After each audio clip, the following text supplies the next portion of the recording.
How you doing? This is Tom Styles. This is Tom's Radio Room Show, number 413, and I had to get the help of Iron Man here to prop up my new radio, my new little portable radio, because it does not have one of those little kickstands in the back. I think that would have been ideal if it did, but it does not have one. So anyway, this is new shortwave radio, new to me. It's not new to the market, and it's a Degen DE22. Degen has a whole series of little shortwave radios. This is being, I think, the smallest, and then it goes up in size. Some of their medium-sized shortwave radios are quite popular. So I thought I'd try this one out. I got this off of Amazon for, I think it was about $28. It's AM, FM, stereo, okay. Reset. What is it? It's AM, FM, shortwave, and it has an MP3 player built in. So it does all those things in this little compact package.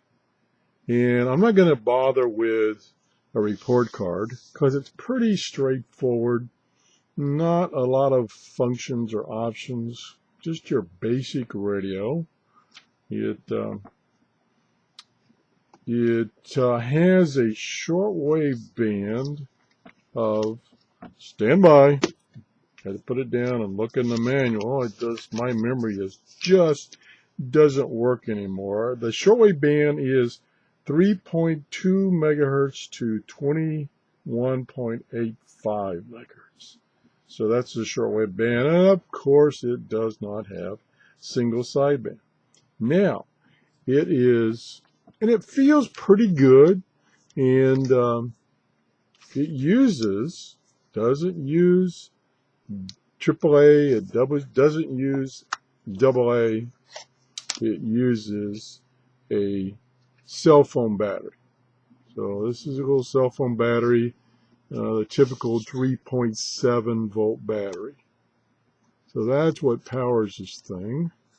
And we'll put the case back on here. And I said we'll put there we go, it snaps right in place there. And note, it's even got vents on the bottom so that when this powerful thing is putting out a lot of music, it can vent, I guess. And it comes with this lanyard, and that's it. Comes with the lanyard. No earbuds, no case, no whatchamacallit. And it comes with this little manual. That's not a bad little manual. Okay, so what we got here is, if we could turn it on, it's got a big on-off switch here. We'll turn it on, and then this button here is the lock button to lock the keyboard so you don't detune it once you get tuned. And it's got a nice bright display. Ooh boy, look at all those fingerprints. Let me get the little cloth out here and remove all my smudges. Oh my gosh. There we go. That looks a little better. And it's backlit when you push a button. There it goes, backlit. And it's not a continuous tune. It basically has the international broadcast shortwave bands. And you hit this button here, which is SW plus or SW minus, and you jump to the next international band, and then you use this little thumb wheel or finger wheel or tuning knob, and you fine tune it. And it tunes down to 0.005. And you got to be a little careful, otherwise it jumps a little bit. But if you're careful, it tunes fine. Here also we have the out of focus. I can't get a focus. Oh well. I'll go around here. We got volume plus, volume minus, um, pause, track, I'll call it, forward for when you're using the MP3 player. I take that back. It's pause and stop and play. I'm sorry. And a repeat. That's what it is. A repeat. Boy, these radios where they got 10 functions on one button does get a little confusing, not to mention the fact that I'm 90 years old. And then down here we have the medium wave select, the FM / stereo select, like I say, the shortwave band, and this is multifunction. When you're in the MP3 player mode, it's to change to the previous track or the next track. That's what I was trying to say before. And then down here is the mode button to select either the radio or the MP3 player or the timer. It does have a timer in it. So that's all the buttons there. Over here, again, my camera's not doing a great job. This is the tuning knob. This is the micro SD slot for your MP3 player. And then this is a USB, a mini or micro USB connector. Oh, it did come with a cable to plug into this and plug to a regular full-size USB port, and that's how you charge this internal battery. And I mentioned these two, which is the power button and the keyboard lock. And then on the back, it just tells you the bands for AM, FM, and shortwave. And that's about it. Up here we have the port for the headphones so that you can listen to stereo. Otherwise, you're going to listen to mono via this speaker. Pretty simple. I basically didn't even read the manual as far as how to use these buttons. I just started punching buttons, and it was pretty straightforward. Again, even as you're tuning, it will turn on the backlight, and it's really bright, and the numbers are pretty big, and then it's got some symbols depending on what mode you're in and what band you're on. Gosh, not a whole lot to say about this. AM and FM comes in quite well with no distortion, and the volume is pretty strong, but if you've got a noisy environment, you're going to suffer trying to listen to the speaker. It's not that loud. It does not distort when you go to full volume, which is setting 30, so it goes from 0 to 30.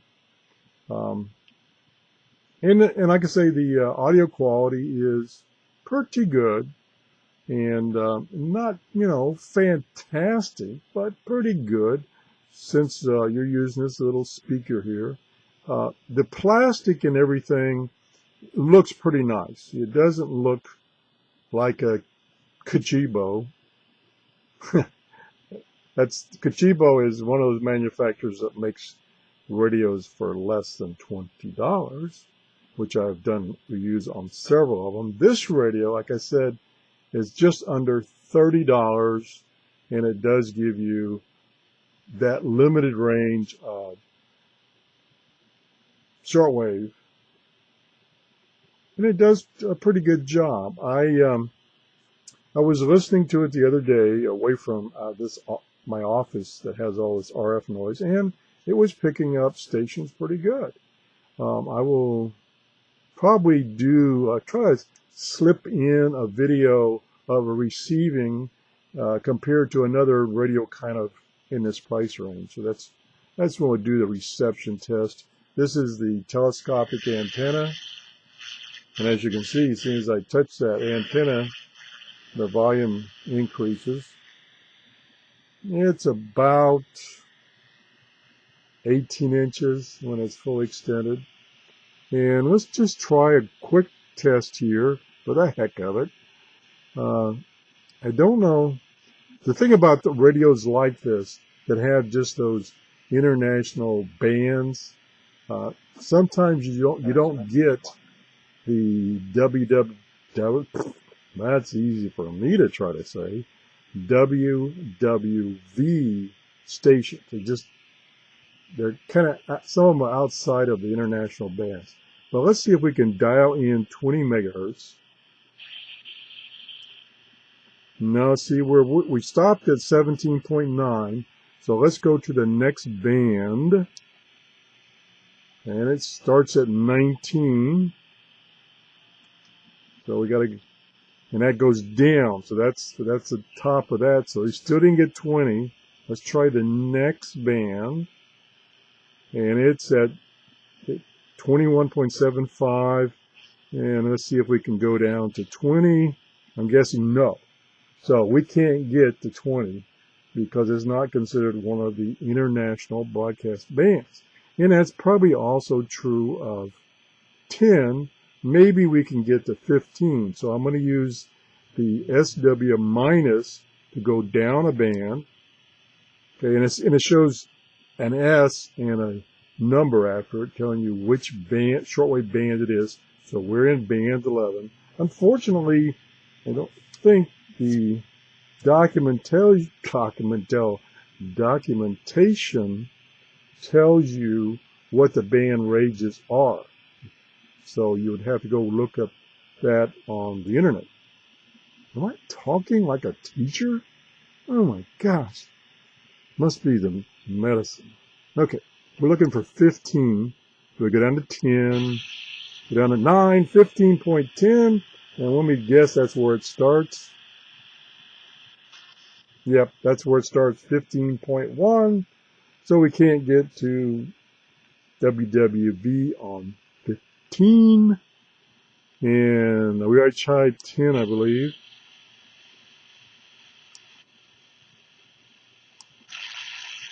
Okay, so there's 947. Going towards 10. It's going. 9.9. It doesn't make it to 10. So forget that. So we can't use WWV to test the radio reception. And it probably wouldn't do that good in my office anyway. So anyway, that's about it. I can't believe I spent 13 minutes talking about this radio that has very limited functions, but it has all the ones you need. And it's really compact. This will easily fit in your shirt pocket. And like I say, it does a good job of AM and FM, and I think it will do an okay job of shortwave. That remains to be seen. So anyway, that's it. The Degen DE22 for about $28 off of Amazon. You might be able to get it cheaper off of eBay, but I haven't tried. So that's the show for today. If you enjoyed this review, possibly enjoyed this review, please give me a thumbs up. Thanks for watching. Bye-bye.